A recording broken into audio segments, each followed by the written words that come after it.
kita siang hari ini. Salam semuanya, Bapak Ibu semuanya, ya, jemaat yang dikasihi Tuhan. Saya perkenalkan dulu, saya Yogi Subiring, ya, kita dari pelayanan Sinar Mas juga, Sinar Mas ya.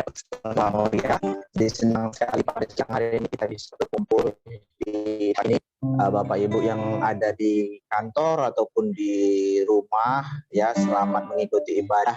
Jadi mari kita masuk ke dalam ibadah kita di siang hari ini. Kita mau lipat tangan kita mau satukan hati kita mau undang Roh Kudus hadir di tempat ini. Kita bersatu dari dalam doa. Glory haleluya, glory haleluya. Betapa kami limpah dengan ucapan syukur Bapa. Karena pada siang hari ini kami kembali dilayakkan untuk memuji dan memuliakan nama Tuhan. Siapa kami, orang-orang yang berdosa, yang penuh kekurangan dan tercela ini Tuhan, yang layak menyembah dan memuji Engkau. Hanya kasih-Mu yang memampukan dan melayakkan kami. Sehingga kami sampai di siang hari ini boleh menyembah, memuji, dan memuliakan Tuhan. Ibadah ini adalah ibadah milik-Mu Tuhan. Hanya untuk keagungan-Mu kami berkumpul di siang hari ini. Bapak, kami percaya dimanapun kami berada, ketika kami bersekutu, berkumpul, memuji Tuhan, maka Engkau akan hadir. Kami terlalu percaya Roh Tuhan juga sekarang sudah ada bersama-sama dengan kami. Dan kami percaya Tuhan, ketika Tuhan hadir, maka kami akan merasakan lawatan Tuhan yang luar biasa. Kami akan merasakan jamahan Tuhan.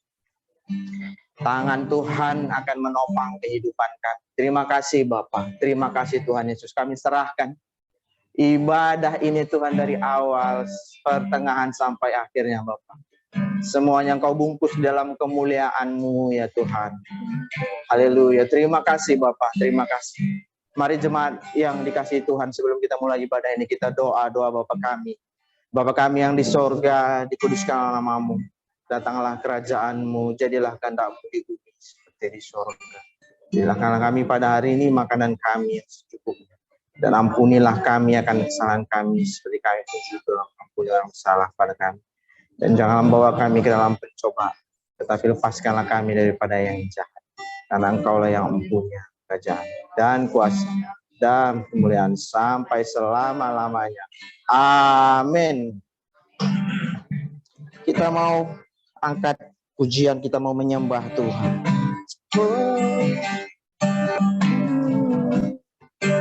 Kita percaya Tuhan hadir di sini.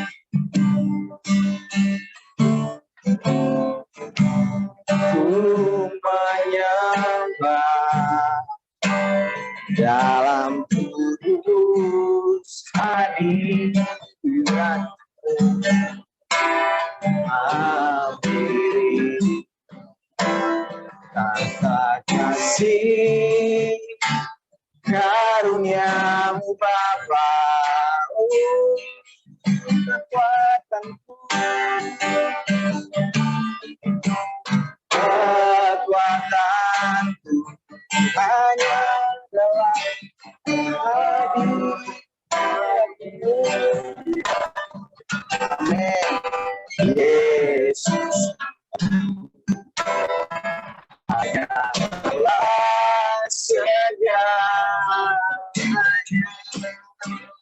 Kita nyatakan, kita yakin bersama, yakin Kau hadir di sini. Ku rasakan kuasa yang tak terbatas. Ku yakin Kau nyata di sini. Kemenangan terjadi di sini. Kami yakin, ku yakin Kau hadir di sini. Amin. Kami yakin Kau ada di sini. Rasa tak terbatas.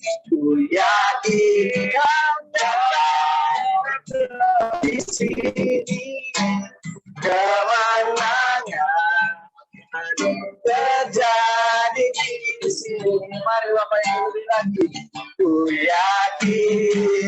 Kau hadir di sini, kami percaya Tuhan.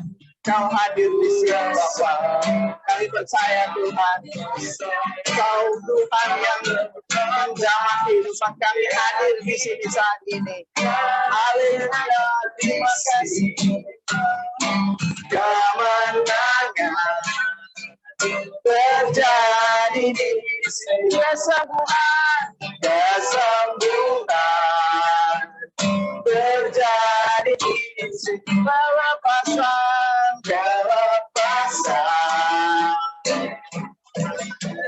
terjadi di sini. Kemuliaan bagi Tuhan. Kami percaya Tuhan, dalam satu nama Tuhan kami Yesus Kristus, kami akan merasakan kemenangan, sukacita, damai, sejahtera yang tidak terbatas dalam kehidupan kami.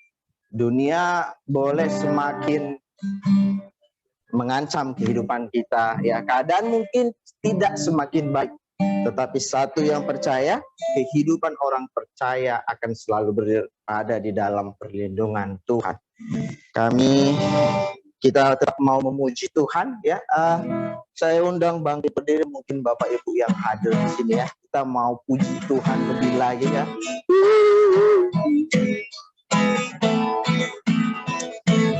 Hati kita percaya menyembah memuji Tuhan.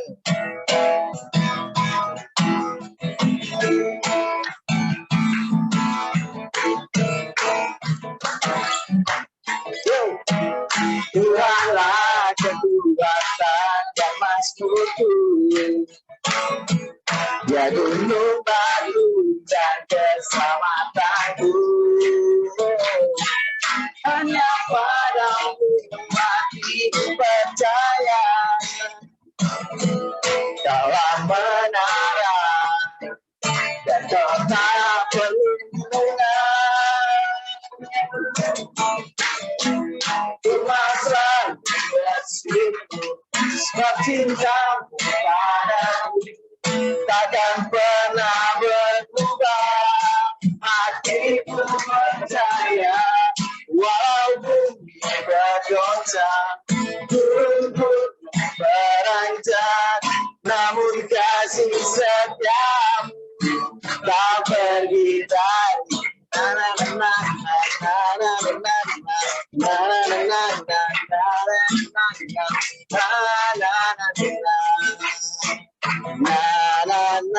kita ulang lagi dari awal. Tuhanlah kekuatan dan masmurku, ya gunung batu dan keselamatanku. Hanya padamu hatiku percaya, dalam menara dan kota perlindungan hanya Kau Tuhan.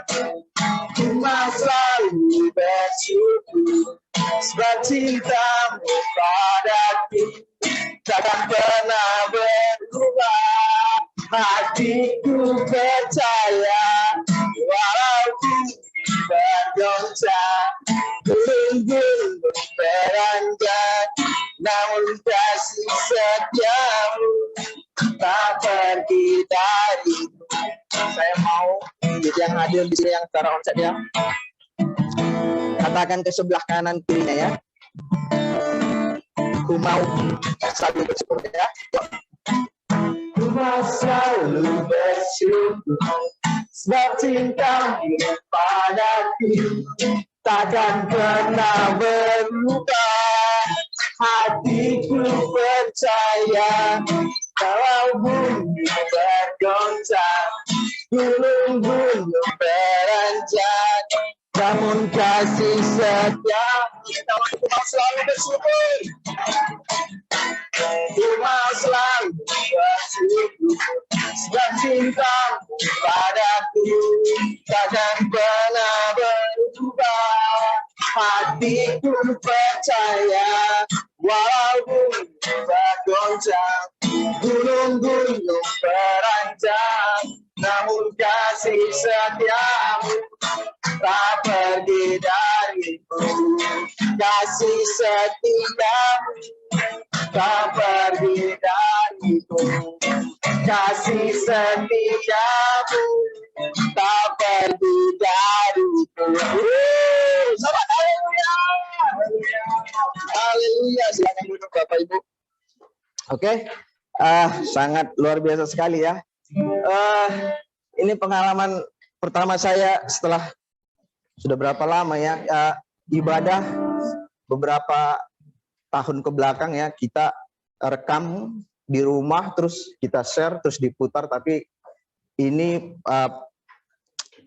perdana lagi ya bisa melayani bertemu dengan Bapak Ibu lagi. Ya luar biasa ya, meskipun pandemi tetap ada, tapi memang apapun itu, mau pandemi, mau tahun berapapun nanti kita berada, tapi satu yang tidak bisa diambil dari kita, karena kita punya Tuhan, sukacita kita tidak akan pernah habis ya. Karena sumber sukacita kita terletak bukan pada dunia yang gampang digoncangkan dengan apapun itu, tapi karena kita menggantungkan sukacita hidup kita, damai sejahtera, kekuatan kita berasal daripada Tuhan yang tidak berkesudahan memberikannya kepada kita. Amin. Amin. Ya, kembali sebelum kita mendengar firman Tuhan, ada pengumuman yang mau kami ucapkan kepada jemaat semuanya. Yang pertama, untuk persembahan dapat diberikan kepada nomor rekening yang sudah tertera di grup Persekutuan Doa masing-masing, baik itu Persekutuan Doa Moria yang ada di Smart Friend Sinar Maslen, ataupun Persekutuan Doa Immanuel Smart Friend yang ada di Sabang. Jadi silahkan nanti ditransfer. Dan Bapak Ibu yang mungkin rindu melayani sebagai pemain musik ataupun worship leader, ya bisa menghubungi ketua persekutuan doanya masing-masing ya. Dan mungkin yang kalau ada yang mau rindu juga ibadah onsite, bisa hadir di kantor Smart Friend di ruang Batam ya, alamatnya di Sabang ya, lantai 3. Jadi itu mungkin pengumuman yang dapat akan disampaikan dari pengurus, dari pelayan hari ini. Sebelum kita masuk ke dalam firman, kita mau siapkan hati kita terlebih dahulu, kita doa. Bapak yang sangat baik, kami sangat bersyukur, kami bersuka cita atas pujian yang kami persembahkan kepadamu. Karena kami menyembah Allah yang hidup, Allah yang maha kuasa, Allah yang ajaib, Allah yang luar biasa, Allah yang senantiasa memberikan segala kebutuhan kami. Kau memberikannya lebih daripada apa yang kami butuhkan Bapa. Kau Allah yang sangat baik, Kau Allah yang sangat peduli dalam kehidupan kami. Kami mau mendengar firman-Mu Tuhan, tapi sebelumnya izinkan kami untuk bernyanyi, memuji, menyembah Engkau Tuhan.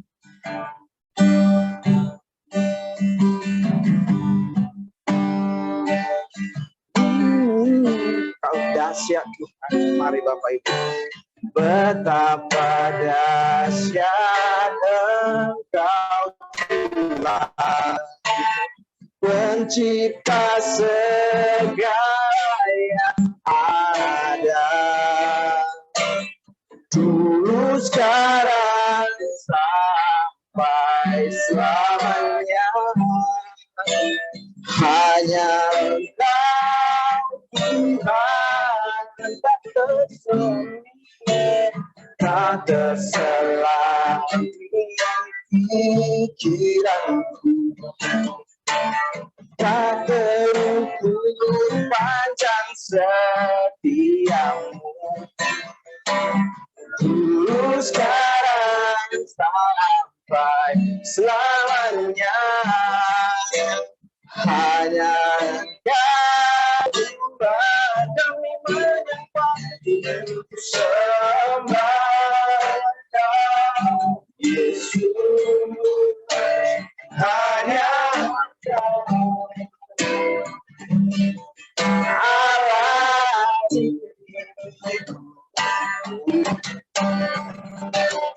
tiada yang lain, hanya Kau, hanya Engkau Tuhan, selamanya Kau tetap Allah, walau dunia semua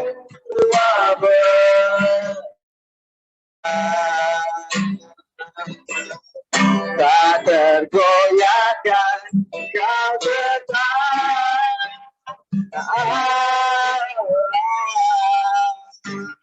Mari kita ulang pagi ini dari awal dengan iman kita nyatakan tetap pada siapa Engkau Tuhan pencipta segala yang ada dulu sekarang sampai selamanya hanya Engkau Tuhan tempat keselamatan meski kami tidak melihat Tuhan kami percaya bahwa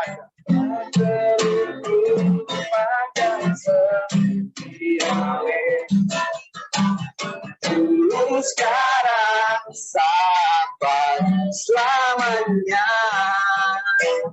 hanya Engkau Tuhan ku sembah Engkau Yesus hanya Engkau Allah di amin tiada yang lain hanya Kau Tuhan selamanya Kau tetap Allah walaupun semua bergoncang tak tergoyahkan. Kami undang semua keluar firman Tuhan. Kita akan mendengarkan firman Tuhan. Ku sembah, ku sembah Engkau Yesus. Hanya Engkau Allah. Amin. Lihat jemaatku ya Tuhan. Lihat jemaatku. Katakan kuasa-Mu Tuhan. Hanya Engkau Tuhan selamanya. Kau tetap Allah. Walau dunia semua bergoncang.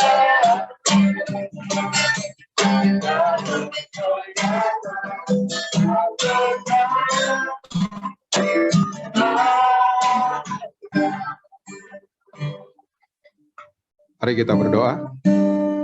Tuhan, terima kasih buat siang hari ini. Kami sangat percaya ini bukan suatu yang kebetulan, tapi Tuhan sudah merencanakan ini semua. Tuhan, kami mau Tuhan kehidupan kami dikuasai oleh firman-Mu.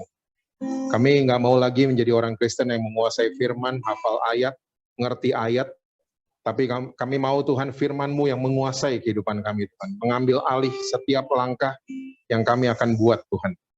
Tolong kami semua Tuhan Yesus urapi setiap kami.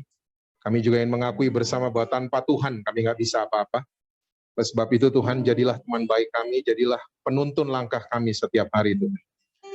Saat ini mari urapi setiap kami, berikan kami hikmat dan pengertian khusus, supaya kami dapat mengenal Engkau lebih dalam, kami boleh tahu apa rencana-Mu buat kami. Urapi juga hamba-Mu, kami sangat percaya Engkau sendiri akan berbicara buat kami semua pada siang hari ini. Kami siap mendengar saat ini hanya di dalam satu nama yang berkuasa, yaitu nama Tuhan Yesus Kristus. Amin. Amin. Silakan duduk.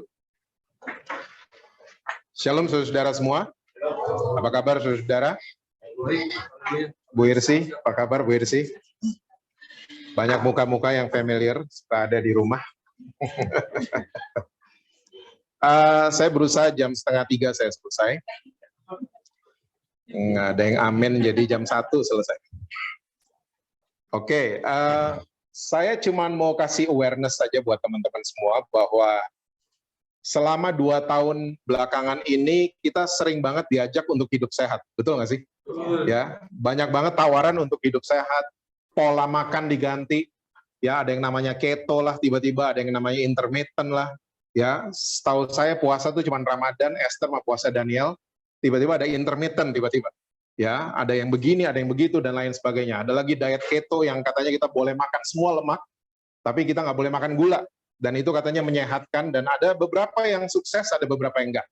Ya, ada lagi yang tiba-tiba kena flu goes. Ya, sepeda bisa ratusan juta dibeli, tujuannya cuma pengen sehat aja sebenarnya.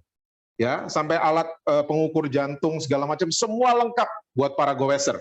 Ya, dan semuanya goalnya sama, sebenarnya pengen jasmaninya jadi lebih sehat, seperti itu. Cuman kita pernah nggak sih berpikir selama ini, selama kita jadi Kristen gitu ya, selama kita jalan sama Tuhan Yesus, bahwa rohani kita itu ternyata perlu juga loh, ya, untuk jadi sehat, ya. Karena banyak orang Kristen selain di PD Smart Friends sama PD Moria, ini seringkali suka nggak mikir gitu loh, ya, suka nggak mikir bahwa rohani itu harus sehat. Kita harus punya pola makan rohani itu yang sehat. Ya, jangan sampai rohani kita tuh corrupted dan akhirnya kita menjalankan kehidupan dengan kepahitan, pengen tetap balas dendam, ya, pengen tetap selingkuh, tetap nggak setia dan lain sebagainya. Nah, oleh sebab itu siang hari ini saya ingin sharing ya sedikit aja dari firman Tuhan, gimana caranya rohani kita itu pola makannya jadi sehat. Oke, kita buka sama-sama di Ibrani pasal yang ke-5. Ayatnya yang ke-12, 13, dan 14. Itu kalau saudara scroll ke atas, judulnya peringatan supaya jangan murtad. Kita kalau dengar kata murtad, kita selalu, yang mendarat di kepala kita selalu tinggalin agama sebelum, masuk agama baru, gitu ya. Murtad selalu punya pengertian. Ternyata Alkitab punya pengertian lain tentang kata yang namanya murtad. Oke, Ibrani 5, ayat 12, 13, dan 14. Sebab sekalipun kamu ditinjau dari sudut waktu, sudah seharusnya menjadi pengajar. Kamu masih perlu lagi diajarkan asas-asas pokok dari penyataan Allah. Dan kamu masih memerlukan susu, bukan makanan keras, strong meat bahasa Inggrisnya.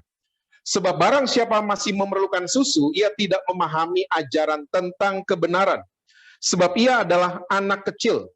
Tapi makanan keras adalah untuk orang-orang dewasa yang karena mempunyai panca indera yang terlatih untuk membedakan yang baik daripada yang jahat. Saya senang banget ini penulis Ibrani, ya, dia buka ayat 12, ditinjau dari segi waktu. Seharusnya kamu sudah jadi pengajar. Tapi ternyata kamu masih memerlukan susu, kamu masih anak-anak gitu loh. Ya.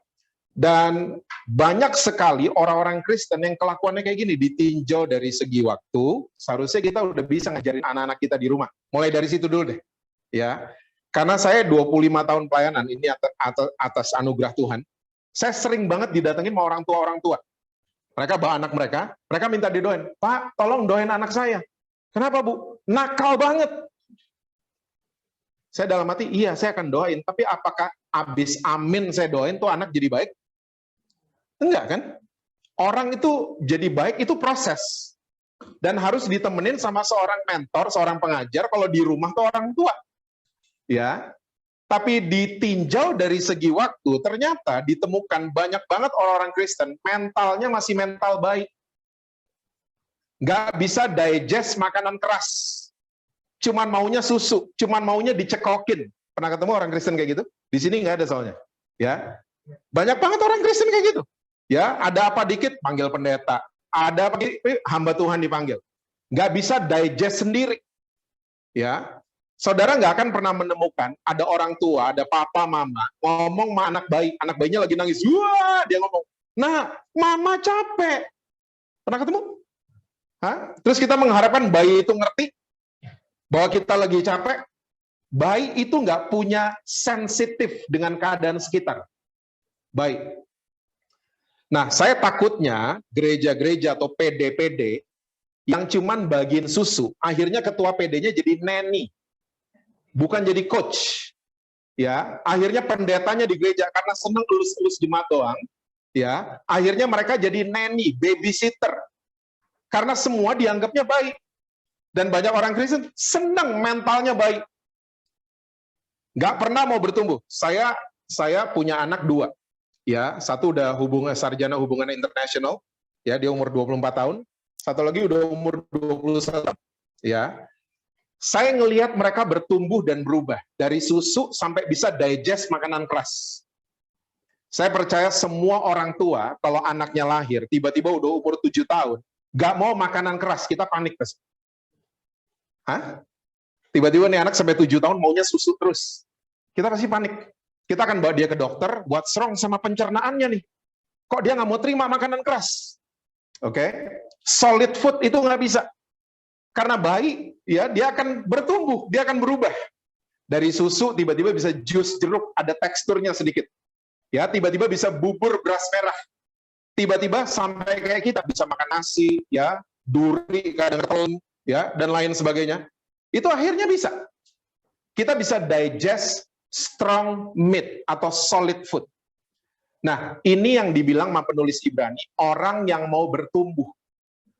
Nah, saya mau katakan buat saudara, ternyata menurut penulis Ibrani, orang yang murtad adalah orang yang say no to progress. Jadi murtad bukan cuma orang yang ninggalin agama sebelum masuk agama baru, bukan.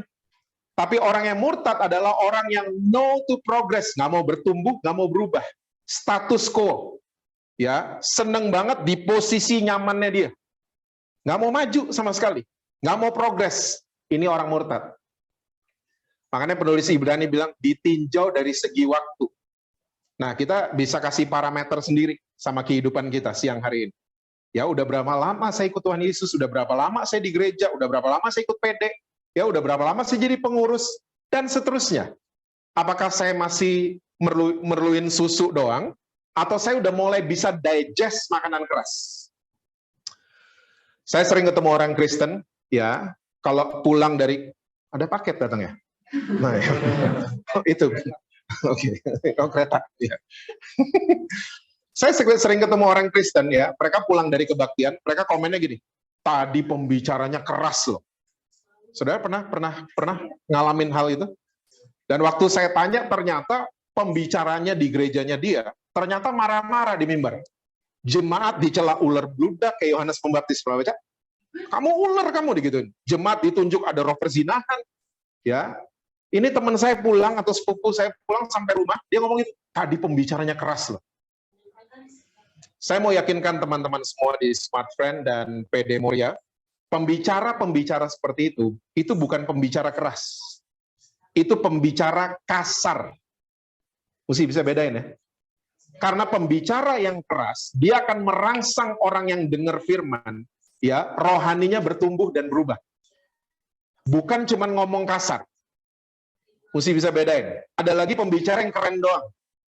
Ya, mesti bisa bedain ya, keras, kasar, sama keren. Ya. Nah, kita kalau semakin dewasa, kita akan cari ya makanan yang keras, bukan kasar, bukan keren doang.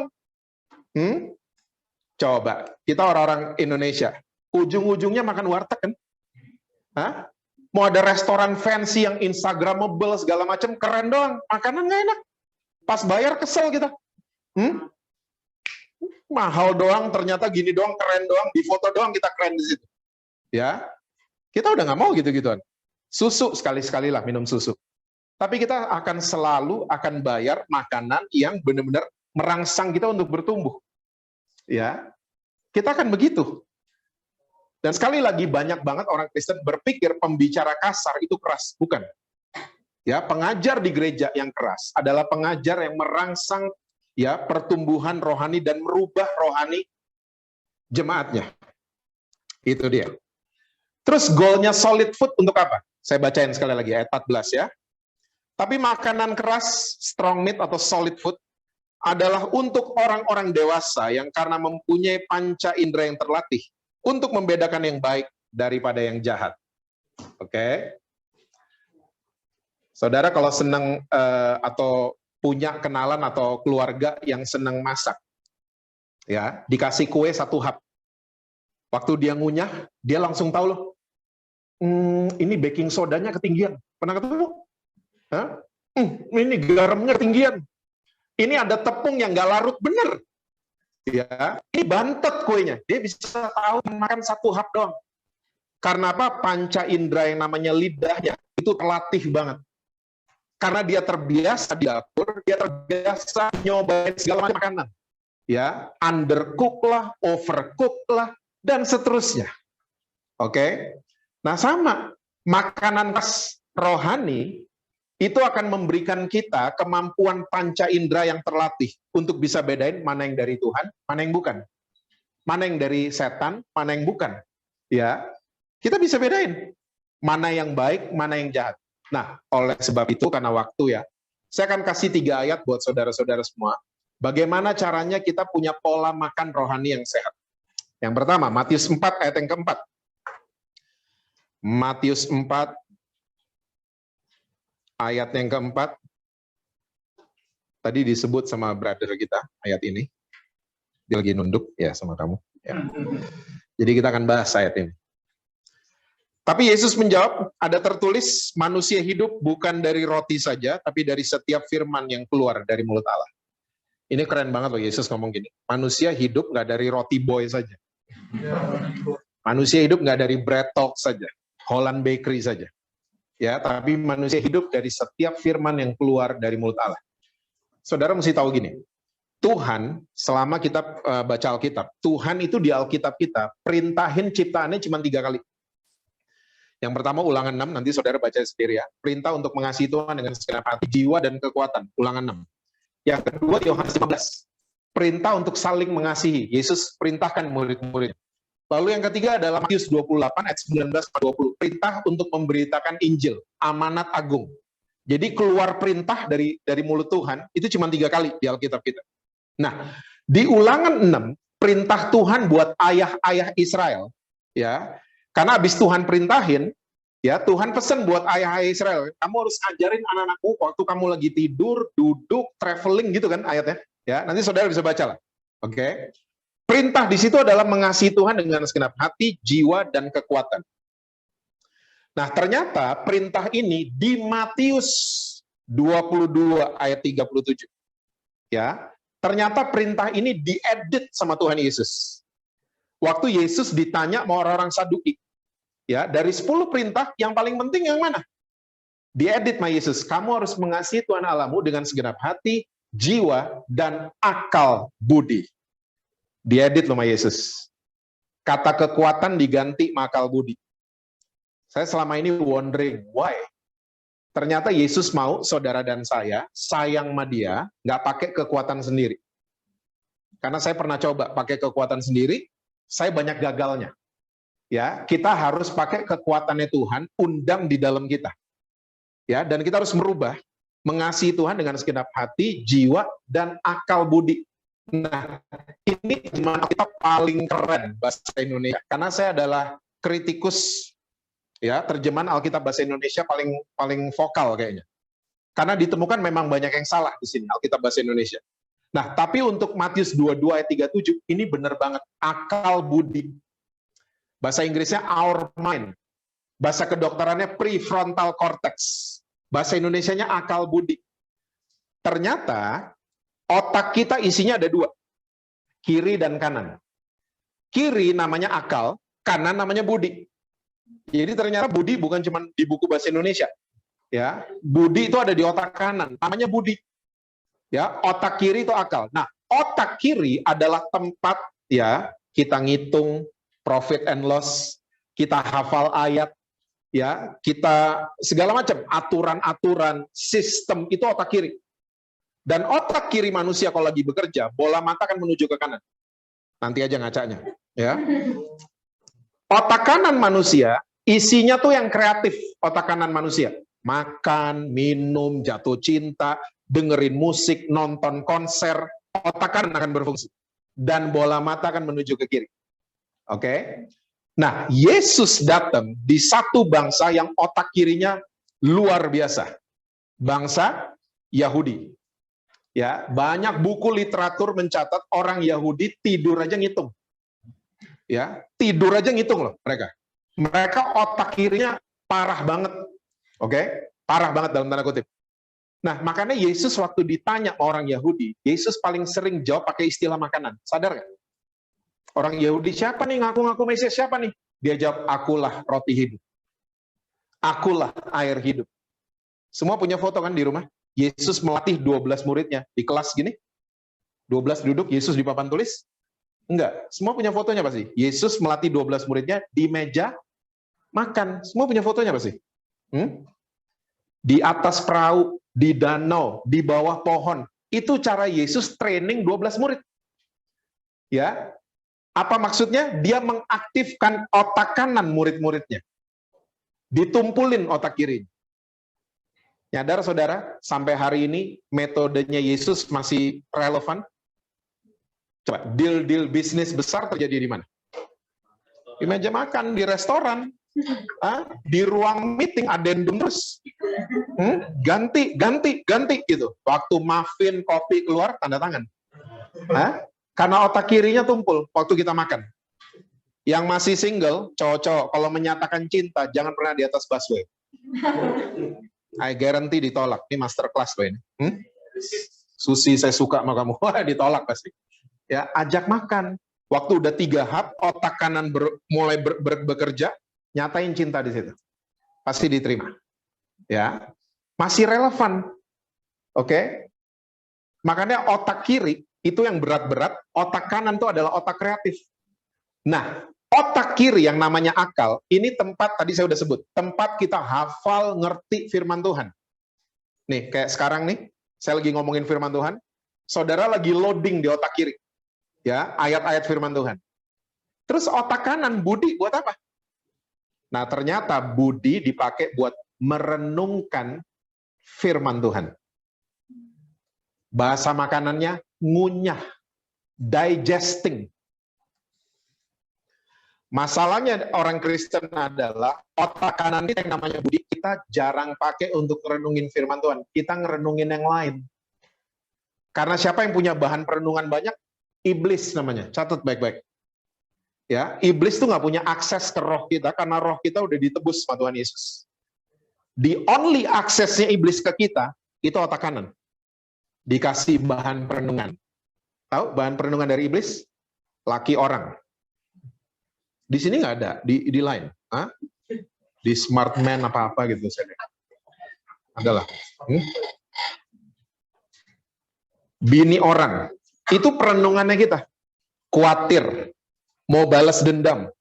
Ya, sakit hati. Kejadian yang membuat kita sakit. Itu yang kita renungin. Dan itu dari siapa? Iblis.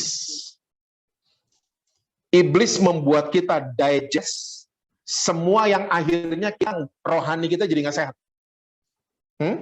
Corrupted rohani kita. Karena otak kanan kita yang namanya budi, nggak pernah kita pakai untuk ngunyah firman Tuhan. Ngunyah itu penting loh buat jasmani. Ya, dokter Indonesia bilang ngunyah harus 37 kali. Biar apa? Biar enzim-enzim di mulut kita nyampur sama makanan yang kita lagi kunyah. Dan waktu dia turun, dia bagus buat pencernaan dan lambung kita. 37 kali. Pernah makan buru-buru? Pernah ya? Makan kayak diminum gitu. Mup. Habis itu apa yang terjadi? Orang Indonesia punya istilah begah, keringet dingin, pakai sepatu keringetan tiba-tiba. Karena digestnya itu nggak beres. Ya. Nah, sering kali kita cuma mau masukin firman doang, tanpa kita digest. Akhirnya sakitnya di kita. Karena nggak di-digest, nggak direnungin. Makanya Daud bilang, renungkanlah Taurat Tuhan, setahun sekali, seminggu sekali, sebulan sekali, atau siang dan malam? Siang dan malam. Pakai otak budi kita untuk merenungkan firman Tuhan. Bukan merenungkan yang lain. Ya, iblis datang gitu kan, kamu sakit, kamu sih kurang pelayanan, kamu sih, iblis gitu-gitu. Ya, terus itu yang kita renungin akhirnya. Ya, merasa bersalah jadinya dan lain sebagainya. Akhirnya rohani kita nggak sehat. Makanya Yesus bilang, kasihlah Tuhan Allahmu dengan segenap hati, jiwa, dan akal budi. Kepala kita harus full with His words. Kepala kita. Akal dan budi.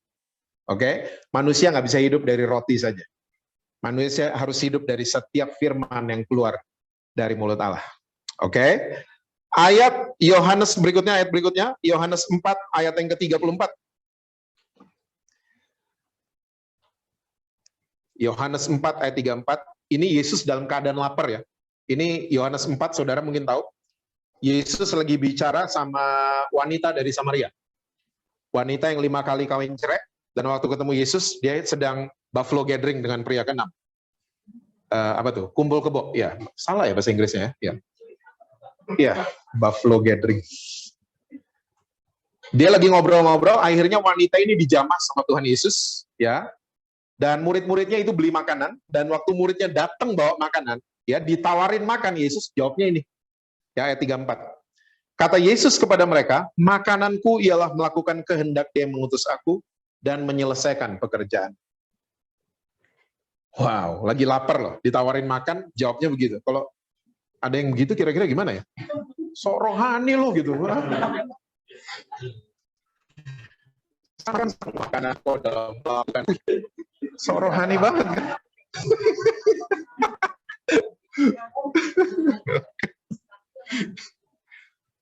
Ternyata Yesus jawabnya begini. Dan pertanyaannya akhirnya begini. Saudara pernah ketemu orang lupa makan? Enggak ya? Suami pulang gitu, sayang udah makan belum? Lupa gitu. Nggak ada orang gitu ya. Makanya restoran these days itu ada counter namanya take away. Biar apa? Biar orang-orang yang sibuk itu ke counter itu. Ya, makan sambil jalan di mobil karena orang ini lagi sibuk. Ya.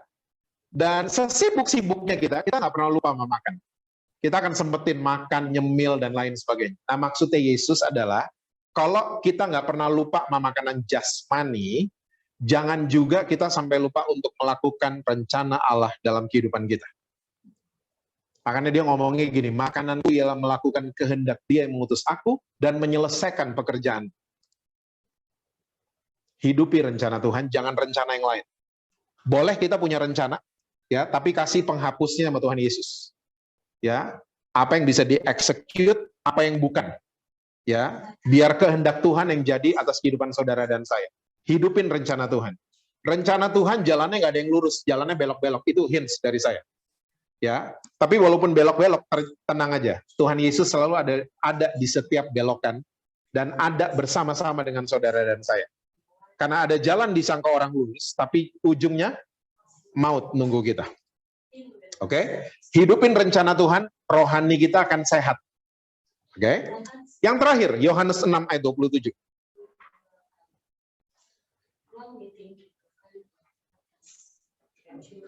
Yohanes 6 ayat 27. Ini Yesus juga yang ngomong. Bekerjalah bukan untuk makanan yang akan dapat binasa, melainkan untuk makanan yang bertahan sampai kepada hidup yang kekal, yang akan diberikan anak manusia kepadamu, sebab Dialah yang disahkan oleh Bapa Allah dengan materainya.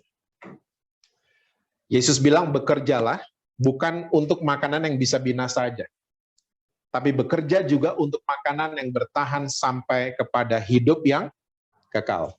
Mungkin saudara bertanya, makanan yang binasa kayak gimana sih? Semua punya favorit makanan di sini? Punya ya? Siapa yang favoritnya nasi goreng? Saya cuma mau lihat.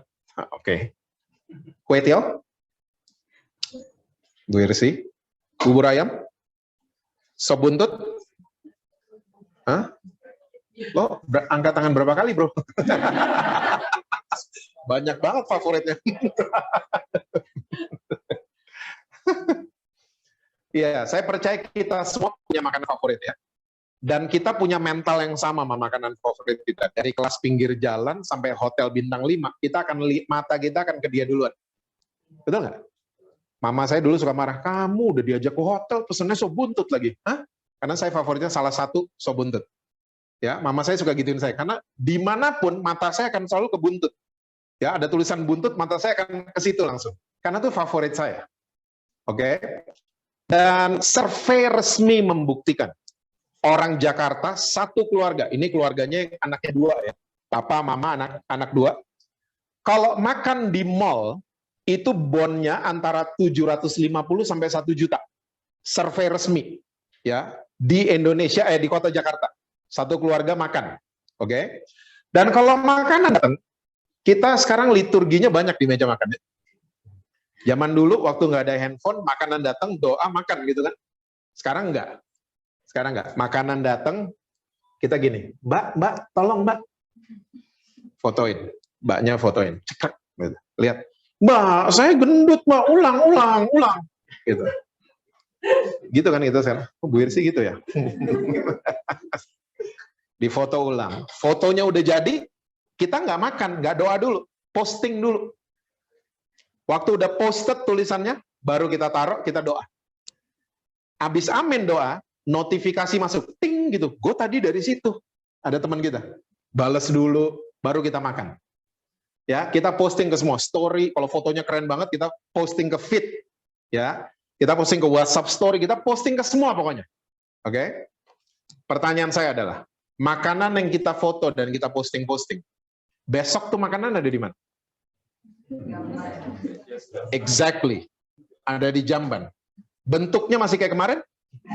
Masih mau difoto? Jangan gila loh semua ya. Jangan gila deh ya. Nah, ini maksudnya Yesus makanan yang binasa. Ini dia. Dia binasa. Tapi kita harus kerja buat itu. Untuk memenuhi jasmani kita. Kita harus bayar untuk itu. Oke? Nah, tapi Yesus jangan lupa juga bekerja untuk makanan yang bertahan sampai hidup yang kekal.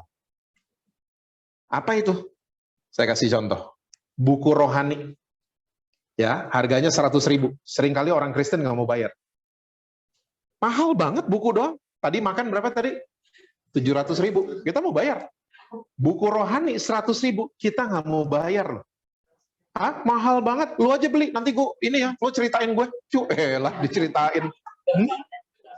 Gue soalnya ini nih audio person sedap. Gue bukan voice. Dulu waktu DVD khotbah masih dijual, cuman 20.000. Orang Kristen beli, sebelahnya nggak mau beli. Gue nanti kopi ya dari lo. Ih, mentalnya bajakan tiba-tiba. Hah? Universal Studio, 1 orang 1,5 juta. 5 orang kita bayar ke Singapura. Retreat gereja doang, ya 1 orang 300.000. Kita nggak mau bayar. Cicil, subsidi dong, gitu ngomong gitu. Subsidi dong. Hah? Kita nggak mau bayar. Ya, makanan yang bertahan sampai hidup yang kekal, kita nggak mau bayar. Kita seringkali nggak mau invest buat itu. Nggak mau. Ya, tadi sepeda ratusan juta dibeli loh sama orang-orang. Untuk apa? Jasmani mereka sehat. 100.000 nggak ada apa-apanya dibanding 100 juta untuk kita baca, dan itu makanan bertahan sampai hidup yang kekal. Maksudnya apa? Di tengah jalan kita nggak tahu kan, ada rintangan, ada masalah, ada proses. Makanan ini akan berfungsi. Makanan ini akan naik ke kepala kita, kasih hikmat, ya, kasih kreativitas, kasih jalan keluar. Ini makanan yang berfungsi. Ya, asal sering-sering di ini, ya, kita sering asupin makanan ginian terus di-digest dengan benar gitu. Rohani kita akan sehat. Rohani kita akan semakin sehat.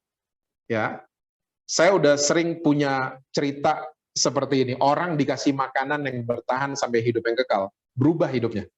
Nggak perlu ditunjuk, nggak perlu lewat mulut. Seringkali Alkitab pengen, Tuhan juga pengen, kita itu jadi suratan yang terbuka. Firman berjalan. Nggak perlu ngomong, tapi kasih lihat lewat kelakuan, lewat attitude kita. Saya nggak akan lupa nih cerita penutup, bener, tutup ya.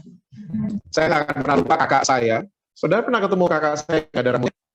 Pernah ya? Oke. Jangan bilang-bilang dia, kita ngomongin dia. Antara saya sama Billy, ada kakak saya satu lagi. Itu zaman dulu diajak ke gereja, susah bener, nggak pernah mau, ya, nggak pernah mau. Dan saya, ya, saya khususnya, saya suka hakimin dia. Kita orang Kristen gitu kan? Kalau pulang kebaktian, pulang pelayanan, ketemu adik kakak yang nggak ke gereja, gaya kita kayak paling bener langsung kan? Saya dulu gitu soalnya. Saya ngelihat kakak saya mandang rendah banget, ya, karena nggak pernah mau ke gereja, diajak nggak mau, diajak doa nggak pernah mau, ya. Nah, waktu saya makin mengerti kasihnya Tuhan Yesus, saya tobat setobat-tobatnya. Saya bilang, Tuhan, saya mau tobat, ya. Gimana caranya, ya, supaya kakak saya tuh bisa jatuh cinta sama Tuhan Yesus. Nah, kakak saya ini yang nomor 3 ini, dia seneng nonton konser di dalam dan luar negeri. Nah, berapa tahun lalu tiba-tiba dia datengin saya, dia ngomong gini, Jess, Paul McCartney mau main loh di Australia, gue kayaknya nonton. Saya langsung spontan, saya bilang gini, gue ikut. Dia kaget lihat saya, lu bukannya tim Hillsong? Nah, enggak, gue Beatles juga. Gue Beatles juga kok, ya. Selama Australian trip, dia bingung lihat saya. kok adek gue mau ikut, ya. Waktu konser saya ikut-ikut nyanyi, kan? Dia bingung lihat saya. Singkat cerita sampai di Indonesia, dia ngomong lagi sama saya, Jas, bulan depan kayaknya Scorpion main di Singapura. Gue ikut. Dia bingung juga, emang lu tahu? Tahu. Wind of Change, Always Somewhere, gue tahu. Ya, berangkat nonton bagi singkat cerita. Kakak saya hari ini pribadi jatuh cinta sama Tuhan Yesus. Ya, dia berubah hidupnya bukan karena lihat Jesse dan Billy jalan di atas air. Enggak. Dia berubah bukan karena ditunjuk-tunjuk, lu ya, bukan gitu-gitu, bukan. Dia berubah karena dirangkul. Dia lihat ada firman berjalan. Gak ngomong-ngomong saya sama dia. Selama di Australia saya nyanyi lagunya Beatles, nggak nyanyi lagunya Hillsong, enggak. Ya, di Singapura saya nyanyi lagunya Scorpion. Saya nggak nyanyi lagu gereja. Tapi dia dimenangkan karena lihat sikap adiknya yang berubah. Nggak hakimin dia, nggak merasa paling benar, nggak merasa paling rohani di rumah. Nggak. Ya, percayalah, firman yang kita hidupi, firman yang kita digest, ya, yang menjadi makanan buat rohani kita, itu adalah makanan yang bertahan sampai hidup yang kekal. Ya, kalau saudara punya pergumulan yang sama, don't worry. Ya, stop tunjuk-tunjuk keluarga kita, stop merasa paling benar di antara keluarga kita, tapi mulai kasih lihat ada firman lewat kelakuan kita, lewat tingkah laku, lewat keputusan yang kita akan ambil. Orang-orang akan melihat ada Yesus yang hidup di dalam kita. Saya percaya rohani kita akan semakin sehat setiap hari, dan kita akan menjadi serupa dengan Kristus setiap hari. Amin, saudara. Tuhan berkati saudara-saudara semua, selalu sukses dalam karir saudara, harmonis di rumah, dan rekening bank selalu penuh buat saudara-saudara. Kenceng banget kalau gitu-gitu. Ya. Kita ngapain nih? Persembahan? Langsung tutup doa berkat. Oke, mari kita bangkit berdiri. Kita angkat hati dan tangan kita bersama-sama. Tuhan, kami sangat percaya kalau kami baik-baik mendengar suara Engkau dan melakukannya dalam kehidupan kami sehari-hari. Kami percaya hidup yang penuh dengan kelimpahan akan datang dalam kehidupan kami.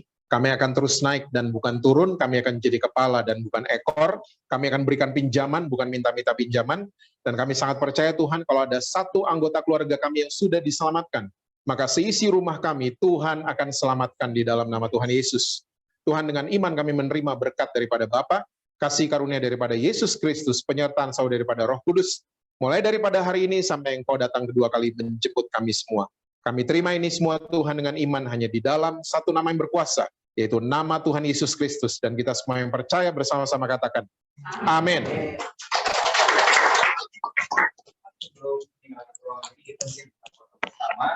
Nanti ada juga yang